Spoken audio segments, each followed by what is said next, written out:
Anyhow, so I know I only have 30 minutes, so I've gotta just speed through each slide.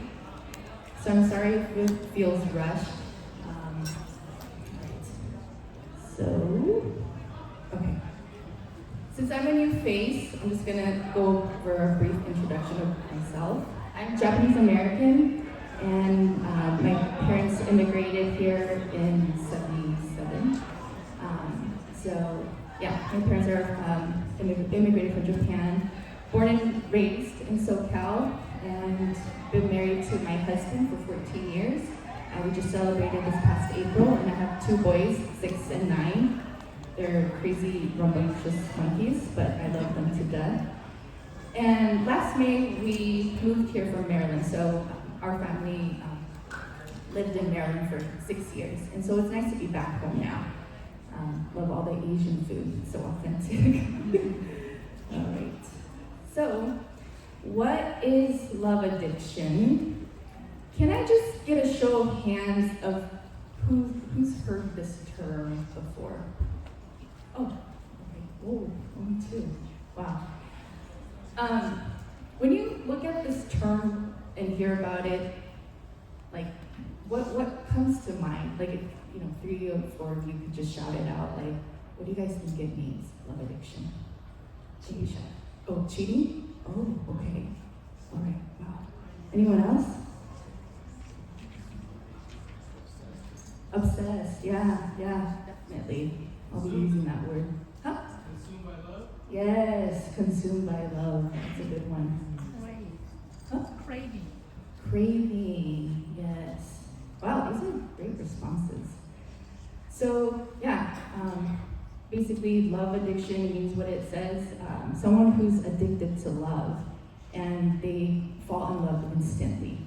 They're always needy and obsessive of attention from others. With any addiction, there's mild, moderate, severe. So I'm going to focus more on the extreme traits. So here's a picture of a couple and a gal on her phone and a gentleman just like ruminating. So just to clarify, love addiction doesn't only happen within romantic interactions or relationships. It could actually be like your boss or a coworker, a friend, a relative, church leader, and the typical, YouTube influencer or an actor, actress, K-pop star, K-drama hero, and so forth. And so it really robs you of your time, because someone who's a love addict, they're constantly obsessing, right? And it takes away time from their social life, ministry, parenting, marriages. And so it starts to destroy you inside and out. And this compulsive, obsessive behavior can become very reckless. According to Sex and Love Addicts Anonymous website, these are some descriptions. Having few healthy boundaries, we become sexually involved with and or emotionally attached to people without knowing them. Fearing abandonment. I'm going to talk a lot about abandonment. And loneliness. They stay in and return to painful, destructive relationships. So you often hear that word like emotionally unavailable, right? So love addicts turn to people who cannot meet their needs or fulfill them emotionally. We confuse love with neediness, physical and sexual attraction, pity, and or the need to rescue or be rescued. We sexualize stress, guilt, loneliness, anger, shame, fear, and envy. To avoid feeling vulnerable, we may retreat from all intimate involvement. So it's very superficial. They don't want to have anything deep or personal or intimate. This is the site if you want to read more about it, or you can just even Google it, Love Addicts Anonymous. There's also a 40-question for self-diagnosis. I'm not going to read all of it. It's going to exhaust everybody. So again, if you want to just read through it on your own, please do so. Now, before I move on, I really just want to state that, if any of these slides and what I teach on today if it resonates with you and you're like, this is me, I struggle with this, please just receive it humbly and be a student of it. My hope is that it helps you gain awareness and understanding into yourself. So my role here is not to put anyone on the spot or make you feel any shame or embarrassment or guilt. These love addiction traits are very common. I think people just don't talk about it. Have you ever tried to control how much sex to have or how often you would see someone? Do you find yourself unable to stop seeing a specific person even though you know that seeing this person is destructive? Do you feel that you don't want anyone to know about your sexual romance or sexual activities? Like you feel like you need to hide them? Do you get high from sex or romance? Do you get that dopamine crash? Oops. Have you had sex at inappropriate times with inappropriate places with people? Pia Melody wrote Facing Love Addiction. Highly recommend this book. She talks about how love addicts, they come from a lot of just destructive environments growing up. So there's a lot of unhealed pain from childhood abandonment and the feeling that they were never safe. And so they cling to this delusional belief that there's someone out there to complete them or affirm them or take care of them. Along with that, again, they come from moderate to severe abandonment or neglect in childhood. So again, there's just this sense of loss during their childhood. They couldn't receive that emotional care and unconditional love from their caregivers, usually it's mom and dad.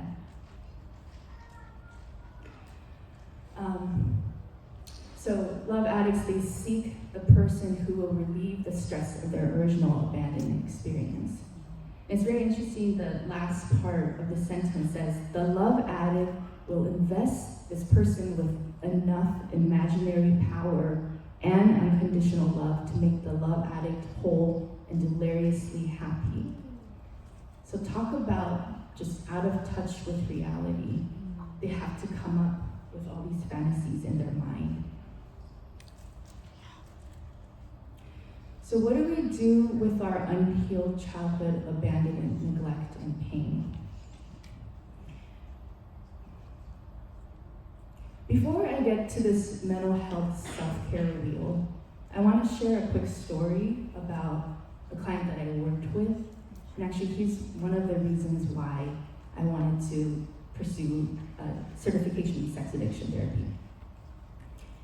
He was a brother who went to church, and he had these traits I'm talking about: love addiction, sex addiction, porn addiction. And just side note here, in my training, I learned that the word sex addiction and love addiction, they're interchangeable. So they mean very similar things, as well as trauma bonding, intimacy disorder, attachment disorder. So back to the previous client that I worked with, he attended church, but he had very complex trauma. He had depression, a lot of anxiety. And he would tell me he would always be on Instagram looking at women, right, fantasizing. That turns to porn addiction. And one day he told me, there's no point of return. I crossed the boundaries. I was like, what happened? And he said, I lost my virginity to a prostitute. I paid for prostitution. And my heart broke. Like, I just felt so sad and so hurt for him. To make matters worse, he confesses to his, brothers at church, elder leaders, right? And you know what they tell him after he confessed this dark sin? They said, join a Bible study, a spiritual discipleship group, period. I heard that, I was like, no, that is not what he needs. Not that Bible studies are wrong. I love Bible studies, okay? They're so helpful, life-giving.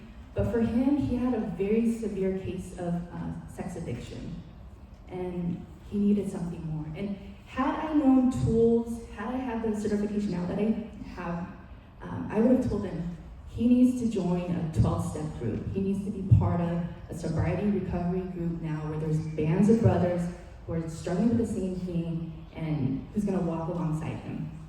Someone to text him, are you okay? Someone who he can reach out and text to 24/7. There's tons of groups like that. And I know personally I have another client who's part of a group like that, where he's getting accountability all the time. Every day he's talking to this group member. It makes a huge difference. This addiction, whether it's love addiction or sex addiction, it is not a fight that you can win alone. You need community. You need a band of brothers or sisters that's fighting with you. And so I want to go back to this mental health self-care wheel because mental health is holistic. One of these is not more important than the other. You really need to care for yourself physically, psychologically, emotionally, spiritually, personally, and professionally. So the professionally part, I was like, wait, what is that? So basically it's, for example, don't bring your work home, set boundaries there. But anyhow, if you want to read more details about it, this diagram is from BetterUp.com. Peter Scazzaro wrote Emotionally Healthy Spirituality. Highly recommend this book. I love the tagline where it says, it's impossible to be spiritually mature while remaining emotionally immature. And how true that is. It really needs to have a balance, right? And especially, in leadership, in Christian leadership, you can't pour into others if you have an empty cup, right? You can only lead others, if you have that within you, the healing, the hard work that you've done. So for conference sake, I want to focus on the spiritual care. If any of these things I'm sharing with you all speaks to you, it's really important that you take an inventory within yourself. And you have to be completely honest and raw with struggles, deep sins, deep dark secrets that you're dealing with. You have to confess that to God and be honest with yourself about it. And then be honest with others. I'm not saying blast it on, social media, right? All your dirty laundry. No, go to someone you trust. Someone who knows you, who loves you, who's gonna ask those hard questions and be like, hey, we need to meet up this week or that week. But really, someone that knows you inside out. Unhealthy coping versus healthy coping. So I didn't write this in the slide, but I'm just gonna add it here. So with healthy coping, again, for those who feel like they need some tools in working through, whether it's pornography or sex love addiction. For women, there's a site called sherecovery.com. Sherecovery.com. It's a Christian resource group online. They're actually going to have a 5-day virtual summit coming up in September talking about pornography amongst faith-based groups of women. It's women only. And also for men, and actually some sisters have done his program too. But Roy Kim, he's a colleague of mine. He's also attends the same church as myself. He has a pastoral background, and he's also a CSAT, certified sex addiction therapist like myself. NewLegacyCounseling.com. NewLegacyCounseling.com. He created a whole curriculum for it's a self-guided sobriety group. So you meet with 3 or 4 people. You create your own group, and you go through this material once a week. Once a week of meeting with brothers or sisters where you just share what happened. Non-judgmental environment, unconditional love. You guys just walk through these materials together. It's a very helpful resource. I've heard tons of great things about it. Sexandrelationshiphealing.com, they also have drop-in groups. Sexandrelationshiphealing.com. Sorry, I should have posted all this. But yes, so anyhow, there's like countless and countless groups and books and resources I could provide for you guys. So again, at the end of this slide, there's going to be a QR code. If you guys have any questions, please don't hesitate to ask. This broken cistern, what I want to talk about right now is we each have a choice, right? God's given us free will. You can continue to sin. You can continue to look at whatever you're looking at and go on this Instagram or TikTok, feed this obsession or addiction that you're in. Okay, no one's putting a gun to your head, right, and saying like, stop doing this. What I really want to encourage you all with is, if you continue in the ways of the world, right, and all these pressures around us, what culture is teaching us, do good, do what makes you happy. If it feels good, keep doing it, right? You only live once. Okay, it's not that bad. At least I don't do this or that. We compare constantly. But you yourself know what's paralyzing you, what's keeping you chained down. Again, ask yourself, what is it that's hurting my relationship with God? And if we keep sinning and turning to those things that are toxic and destructive to us in our relationship with the Lord, that's us right there, right? There's cracks in our spirit, in our heart. Jeremiah 2:13 says, "My people have committed two sins. They have forsaken me, spring of living water, and have dug their own cisterns, broken cisterns that cannot hold water." So, brothers and sisters, the Lord has something way better. He wants the best for you, and He wants to give you that living water that doesn't leak out like this broken cistern. And only His ways and His teaching, the narrow path, that's going to allow us to bask in this fresh living water. Tammy was sharing that you guys have been going over Philippians 3. It says in 7 and 8, verses 7 and 8, "Whatever were gains to me, I now consider loss for the sake of Christ. What is more, I consider everything a loss because of the surpassing worth of knowing Christ Jesus my Lord, for whose sake I have lost all things. I consider them garbage, that I may gain Christ." Those things that you turn to constantly, whether it's gaining approval from so-and-so, a family member, a boss, a coach, siblings. All those things that the world tells us that we need, right? Do you consider those garbage and rubbish? What Christ has is more than that, right? It's the surpassing worth of knowing Christ. Matthew 16:26 says, "What good is it to gain the whole world but lose your soul?" We look at these TikTok videos or social media, and you're just comparing yourself constantly. That's why people get so depressed after looking at it. It's not fulfilling. It doesn't give you joy that satisfies you, right? You just feel worse. You feel like you're not enough. You feel hopeless and helpless. I need a better car, or I need to get this degree or this job. You're constantly wanting, and you're just left like that cistern, broken cistern, parched and dry. It just hollows you out. This is me last month. I've read so many spiritual leadership books. And the one common denominator of all these books, it says, go spend time with Jesus. You need to cultivate that time. Fight for that time with the Lord, where you're listening to his truth. What is your identity, right?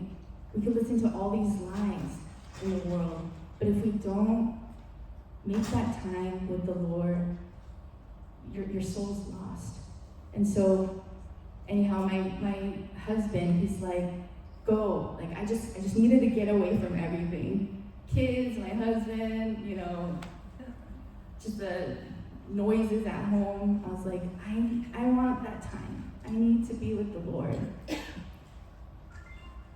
And this place is called the Haven in Orange. You don't have to go to the mountains, or the ocean. It's right there. And it was worth every second. I had time to just listen to him.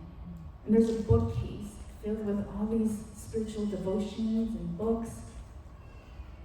It was such a wonderful time. I sang and journaled and meditated and all these books. I took like 5 or 7 books out of the bookshelf and just read like 2 or 3 pages, and it just like pierced my heart. Like what I was struggling through, he spoke to me. And this is just a little video. I'm not getting paid, right, to show you guys this. But yes, I encourage all of you, if you need time to just get away, unplug yourself from everything, please consider going to the Haven. And I'm not saying, you can only meet Jesus here, right? You can meet Jesus in your car, in your backyard, but sometimes we have to get away. There's too many distractions. Rich Velotas from New Life Fellowship in Brooklyn. This is what he wrote. Befriend silence. Normalize boredom, meaning prayer is often uneventful. Yes, it is. Sometimes it's boring to pray, right? Because we're used to getting that quick fix or quick response. We order on Amazon, this thing comes to us like the next day, or DoorDash. We get used to getting things like instantly. But I think the ways of Jesus, right, and what Pastor Rich is saying, walking with the Lord, it's a gradual thing. It's slow, but it's so rich. 3, embrace the truth that prayer is not something we master, but an act that forms us. I love that, an act that forms us. Pray the words of others who have gone before us. Trust that God is always waiting for you with open arms. A lot of times, I don't know what background you all come from, but if there's a lot of pain and chaos and difficulties, a lot of brokenness that you experience and continue to have trials in your life, please don't stop clinging to Jesus. Just keep going to him. And yes, prayer can be boring. Sometimes I feel like you're just talking to the wall, right? But I created this analogy, and I hope it makes sense. I feel like every time we talk to the Lord or turn to him and turn away from our temptations, it's like there's the Holy Spirit puts like a spiritual deposit in our spiritual bank account. Even if we don't feel like it, we're gonna pray, right? We're gonna read the word. We're gonna just cling to his truth. I feel like the Holy Spirit is like depositing the fruit of his Spirit. And we don't even know it, right? Love, joy, peace, patience, kindness, goodness, self-control. We're depositing those in our spiritual bank account. And when the time comes, when we're like, Lord, where are you? I need you. You don't realize that your bank account is full of the fruit of the Spirit. And when you withdraw, right, There's like a rush, a flood of just peace that comes over you. I think that's how God is. A lot of it is waiting, right? We hate waiting. Our culture teaches us, no, you could get this faster, just click here. But it's countercultural, the ways of Jesus. And so I've seen that over and over in my life.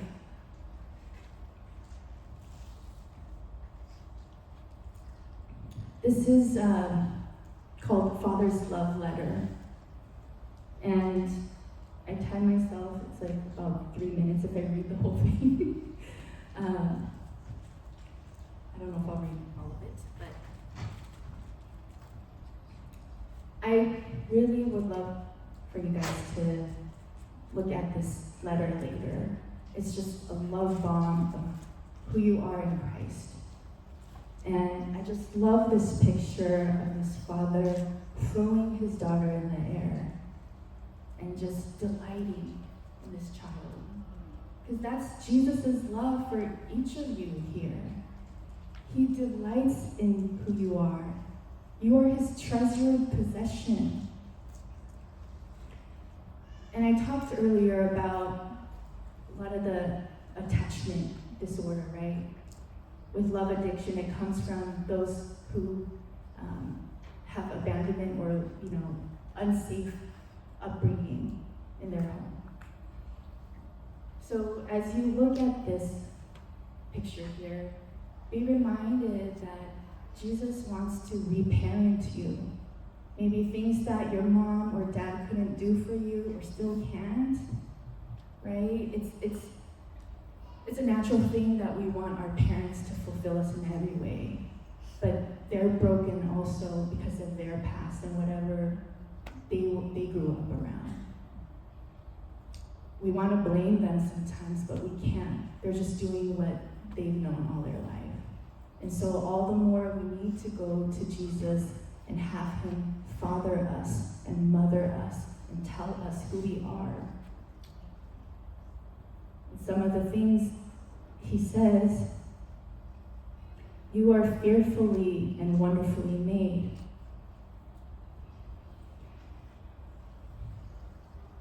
It is my desire to lavish my love on you. I am your perfect Father. Every good gift that you receive comes from my hand. I will never stop doing good to you. When you are brokenhearted, I am close to you. I'll take away all the pain you have suffered on this earth. In Jesus, my love for you is revealed. I gave up everything I love that I might gain your love. Come home and I'll throw the biggest party heaven has ever seen. I am waiting for you. If any of this just nudged your soul, it's not my energy that did that. It's the Holy Spirit. These are promises, guys, brothers and sisters here. These promises remain true no matter how you feel, no matter what ups and downs you go through. These promises never change. So I will end my speaking portion now. And I do want to make sure there's enough time to do Q&A. But Tammy was telling me, if there are any books that I recommend to put them on the slide. So these are just a few books on codependency and love addiction, and also like boundaries. Naked in Public, it's a memoir by another CSAT. I actually meet with her and the authors in Going Deeper every Friday. We have a Zoom meeting, just wonderful material here for anyone struggling with sex and love addiction. These are spiritual books that have helped me personally. Inner Healing Ministry, Dr. Charles Kraft, he's a pioneer of that. Spiritual direction books, they're just wonderful, wonderful guides. And this is for couples, how we love. Myla and Kate Yerkovich, they're Christian therapists, and Vicky Palmer wrote Needed Beyond Betrayal for couples who have worked through infidelity. Courageous Love, Hold Me Tight, Unleash Your Power, John Gottman's Relationship Cure, just again, wonderful books. And this is for anyone dealing with sex addiction or porn addiction. Dr. Patrick Carnes, he also is a pioneer of sex addiction recovery work. Facing the Shadow, Surfing for God, Your Brain on Porn, Out of the Shadows. Again, wonderful resources. And, okay, so that is it. And I guess I'll have Dr. Esther and Dr. Mijin come to the front.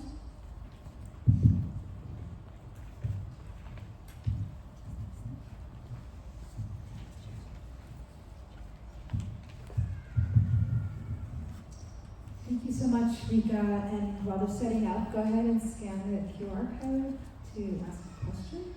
We have a good 20 minutes, so yeah, I think we can get through some of these questions. And after the questions, we can also take questions from the floor. So, let me take a look at questions. So I'm going to stick with the topic. So there's a couple questions that wasn't related. Let's skip that. But, so starting from, how do I face a reoccurring bad habit in a way that's most effective?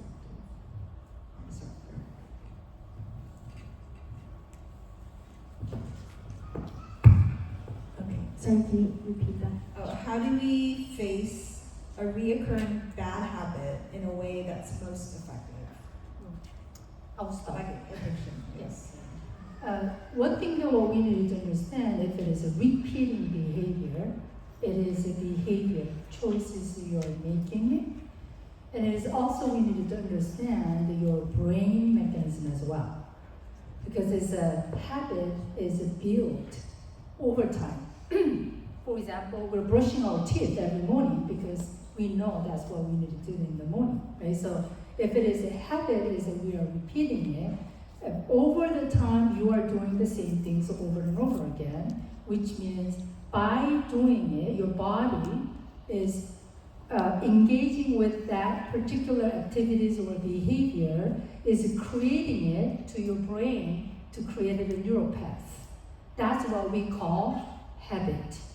So if your body doesn't repeat, it doesn't create your brain neural path, then it is not repeating it. So even the bicycle that we're learning it, if we're doing it over and over again, and now our body remembers and our body responds before we think. Right? So something that what we needed to understand, it is more of a behaviorally engaging it and repeating it. Addiction, also another thing that what we needed to understand is how our brain communicating it. Addiction means that there is a time, the period of time, or the first engaged activities that you did, there is a very, very strong, the dopaminergic energy is going and shooting into particular brain that you feel very, very pleased. That once you are reaching that now anything that what you will do to reach that again. And then once you are doing that, next time when you're doing that, it will not gonna be the same, so that you are doing more, you wanna do it more, longer, in a different way. Interestingly, especially many younger generations who are here today, we needed to be very, very careful how we are using our technology and social media. Because the people who are developing all those social media, knowing your brain,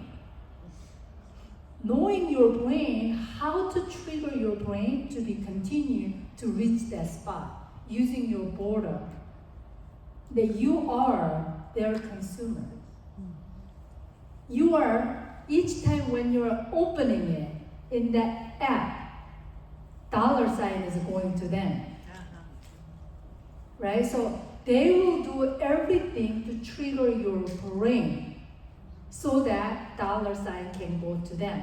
They don't care about your soul. They don't care about your life. They don't care about how you feel.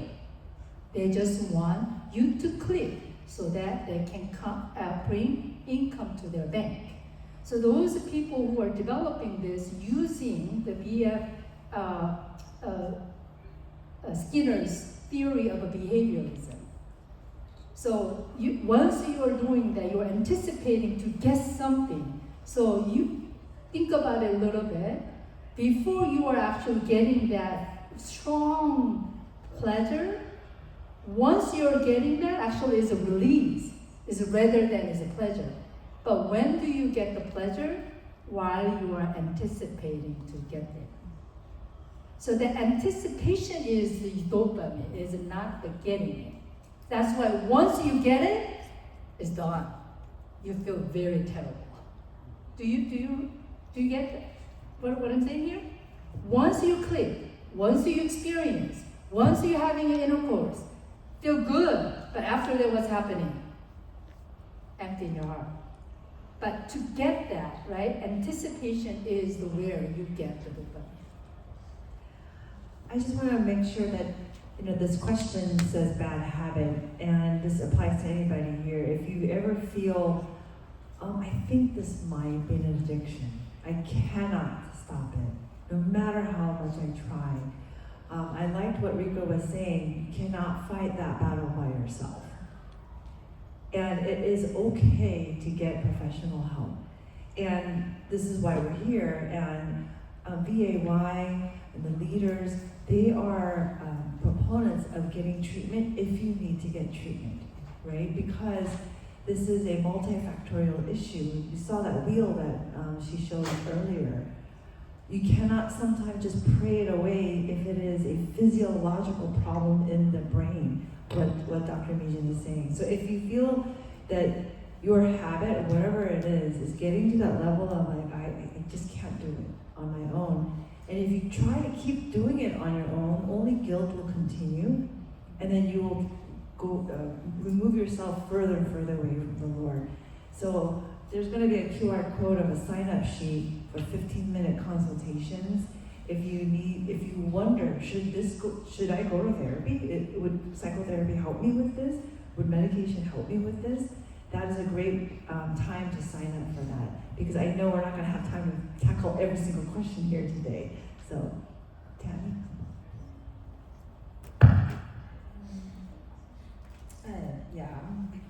The questions are coming in, and I'm trying to kind of group them together.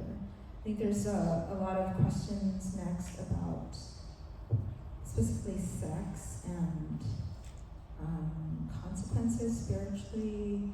So I'll read it. It says, there's people I know within the church that engage in sexual intercourse outside the boundaries of marriage.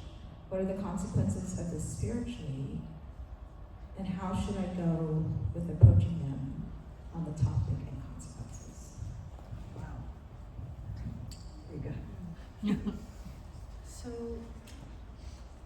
I really believe that a lot of people think, okay, you need to save it for your husband, right? And that's why you shouldn't do it. But I think what we know as truth is that you are God's temple, and Jesus resides in you. And so anytime you do something that's not of his will, you're really hurting yourself. You really are. And you think about your partner too, right?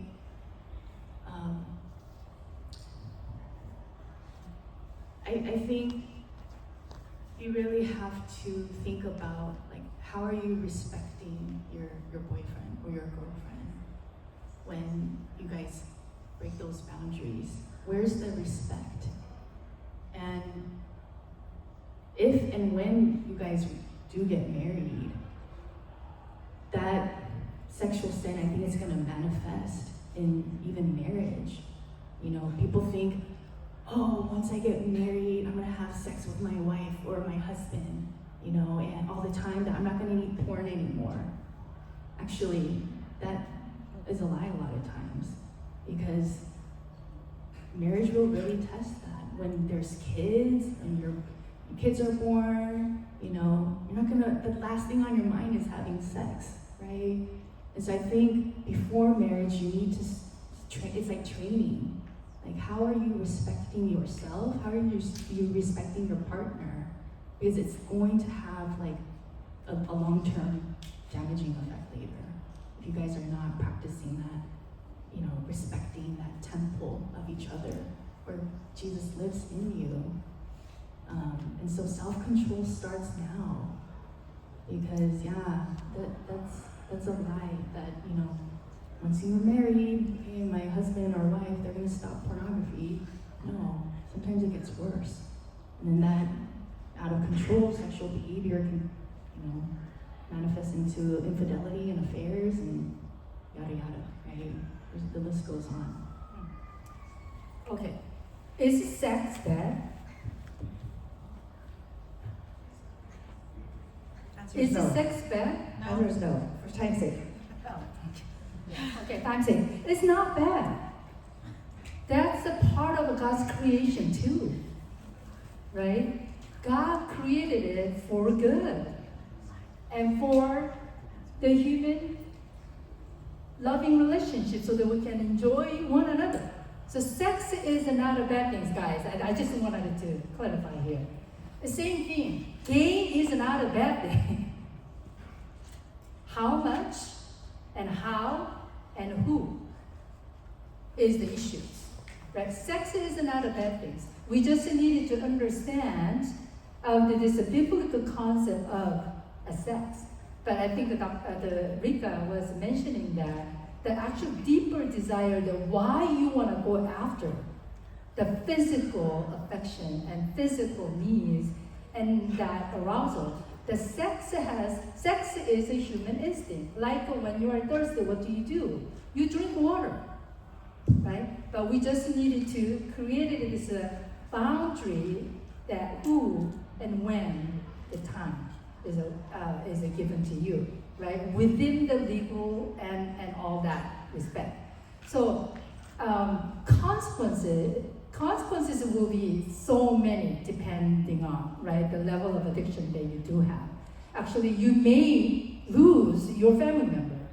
Your wife and husband may not want to be with you. You may not gain respect. You may lose your job. But worst things about all this as consequences, you are not feeling good about yourself. Deep inside, you know that this will never fill your thirst. I'll go another level deeper. The image of the man and the wife way back, Adam and Eve, that union was an analogy about our union with God. So that's why in the Old Testament, when the Israelites were committing idolatry and worshiping other gods, God was saying, you committed adultery. I am a jealous God. And what he was trying to say is, you have one God and you are my people, and we have this union. That was destroyed by Genesis 3, original sin. So after that, Genesis 3, everything in life is shattered. The meaning of family and the unity between man and woman. And the beautiful creation of sex also became shattered and confused. So now the enemy is using drugs, alcohol, sex, even food, whatever, in a distorted way to try to meet our needs because it's empty. We have a God-sized void in our spirit soul level, and the mankind now is trying to fill it with whatever we can try to fill it with. And for some people, it is going to be sex, but it's going to be inadequate because it's not the size that could fill that God-sized void. That God-sized void is only going to be filled by Jesus, who became the Christ for us. So when we are reunited with God again, that is the picture of reunion with God. And in Genesis chapter 2, when it says, what God has placed together, let no man separate. Right? Adam and Eve were one. And you can't share that. Right? Like the way God's like, you can't share me with anyone else because no one else is going to meet your need. So that is the picture of marriage, the beauty of marriage today, that is still a blessing. It's supposed to be a blessing for us to experience that one man and one wife is a picture of one God and me. And there's nothing else to get in the way. So that's why God makes a big deal out of adultery. And that's why now it's not even just, cheating with another person. It's cheating with porn. It's cheating with this. It's cheating with that. And did you know in some parts of the world it's like with animals?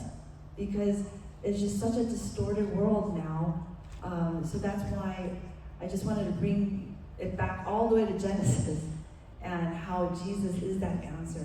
So if you're struggling with this question, we're not here to say it's a sin, stop doing it, you're not a Christian if you do. It's just way deeper than that, right? You have to go deeper into what is my unmet need. And you know what? If Jesus is not that meter of your needs, you're going to find it elsewhere all the time. Thank you for those answers. I think there's a couple questions kind of related to that, like the boundaries of sex biblically, if you're engaged, are you within the bounds? Boundary of marriage, biblically to allow intercourse, and there's a couple questions about that, but I think the other question that was part of that is wanting to know, I think we can all acknowledge that this is happening in our community.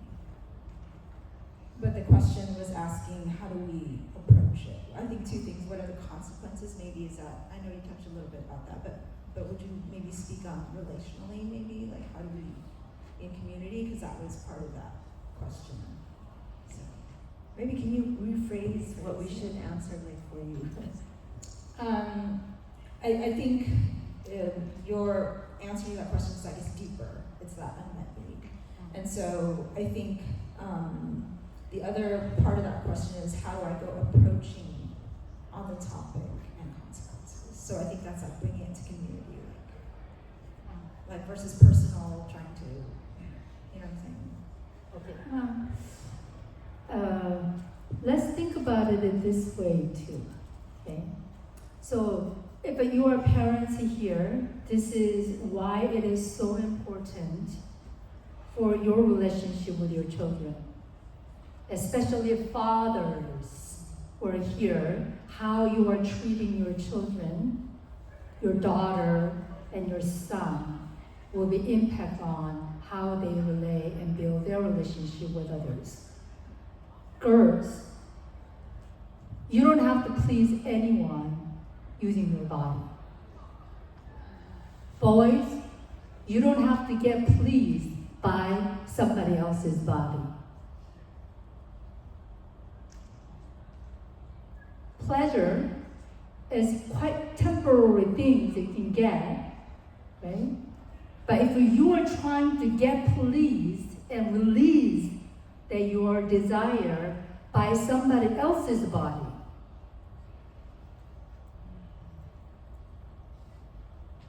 think about.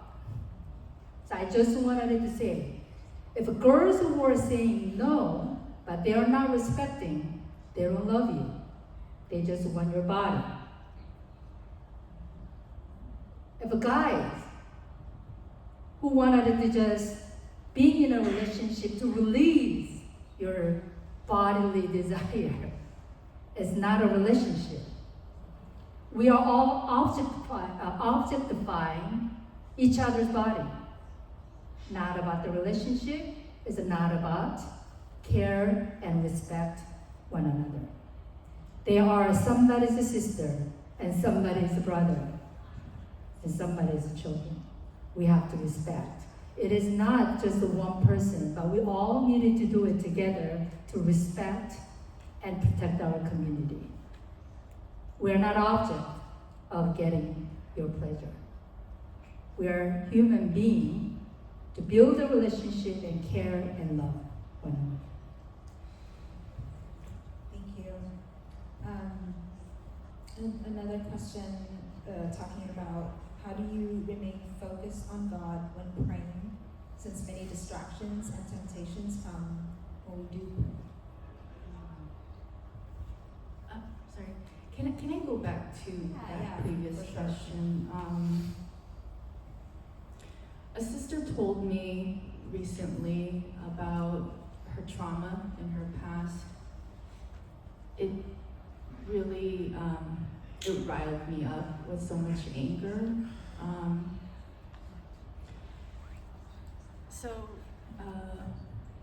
And she had a boyfriend and who was Christian, and he just he did not respect her. It just really broke me when I heard her story. Like she didn't want to go there, right? She was raped, okay? And this was a believer in a church, okay? And again, you know, I don't know what any of y'all's story or what relationship and what you guys are doing behind closed doors, but brothers and sisters here, if, you know, Dr. Mijin was saying about that respect piece, and you're asking about boundaries, right? If there's any like body language or even facial expression where your girlfriend is not ready to go to the next step, like that says it all, okay? And if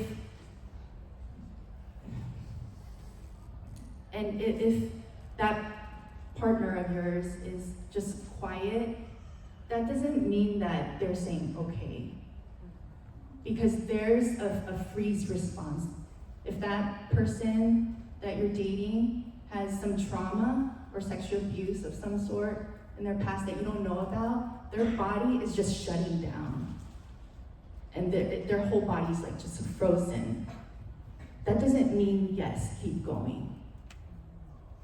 That just broke my heart so much. Because there's maybe some stories here, I don't know, but please respect each other. And if a person can't say no out loud, don't just keep going. And this happens in a Christian environment, a Christian setting, right? A Christian family or a Christian member of the church. And I've heard similar cases like this at a Christian university, a private university, things like this happening. So don't think that, oh, it's a church thing, or, you know, he's from church, or she's Christian, that, you know, they're gonna be respecting you 100%. The social media or video clip that what you guys are watching, before I became a psychologist, I was a filmmaker. So I know how those things are going, guys, okay? Things that what you are watching is almost like this.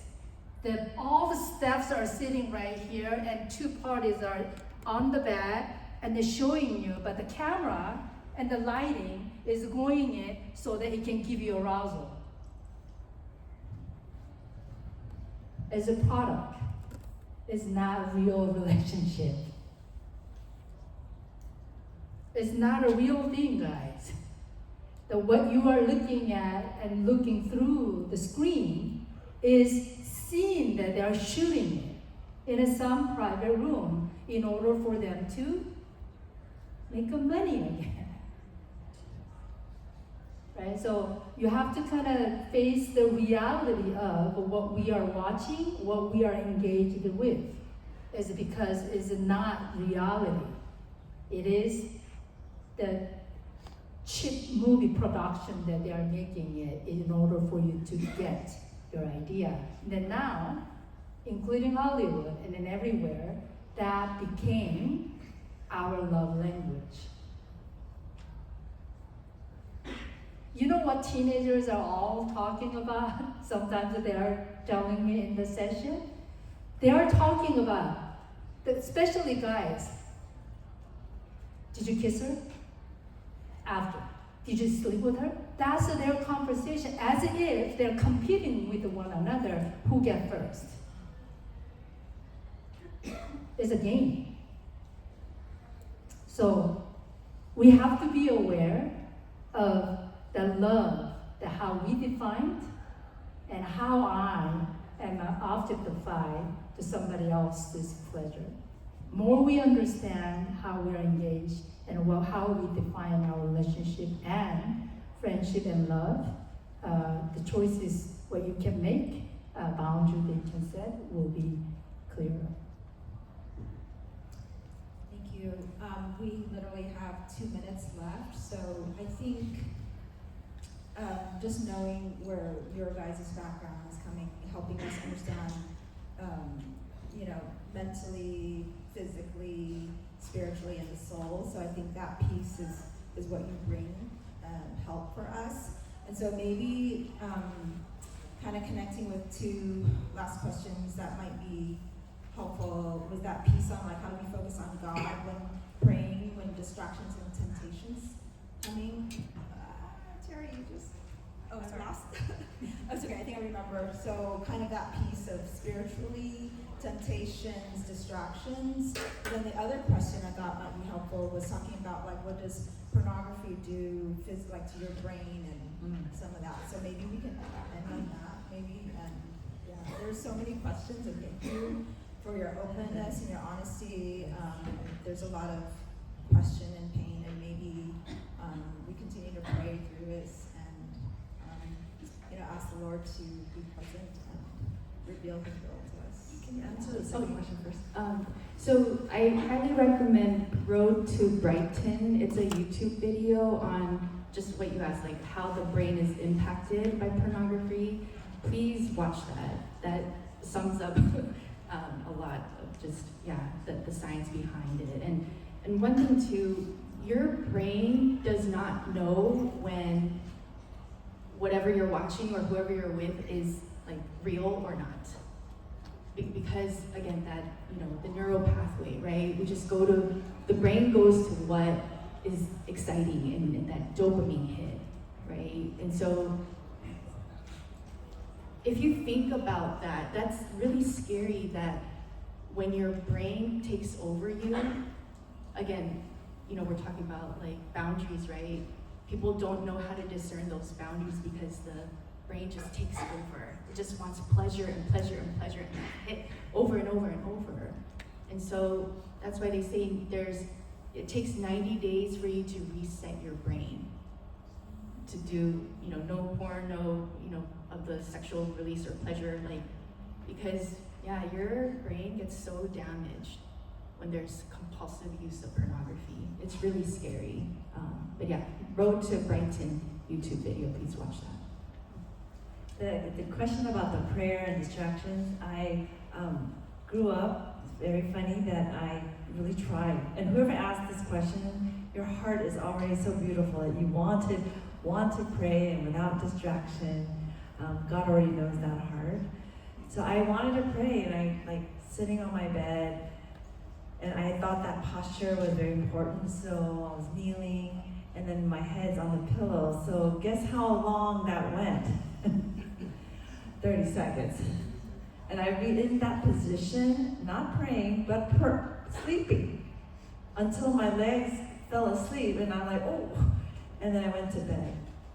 Every night was like that. Every night I just could not stay awake, because if I kept my eyes open to pray, I'm gonna look at my room.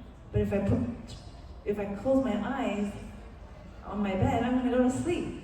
So I was like, what do I do with this? Right? So first of all, I realized God He's not like my office hours is at your bedtime. He is never asleep. And He's with you all the time. So I just had to develop other ways. I prayed on the toilet. I mean, what else are you going to do? Back then, I didn't have a cell phone, okay? So I'm on the toilet. Oh, I have to pray to God. He is with me, okay? You're not going to talk to anyone else. Another current way for me, because I'm so distracted, is I type. I type and I write. And it may not be hours of prayer, but sometimes it's just a few sentences. Sometimes it's a whole paragraph. And then when I'm on a long, boring plane ride, I start typing. And it's like a time to just, like a little journal. And then now I realize with all the devices that we have, I have it on record. Whereas before I never had it on record, or all my books, your shelf can only handle so many journals.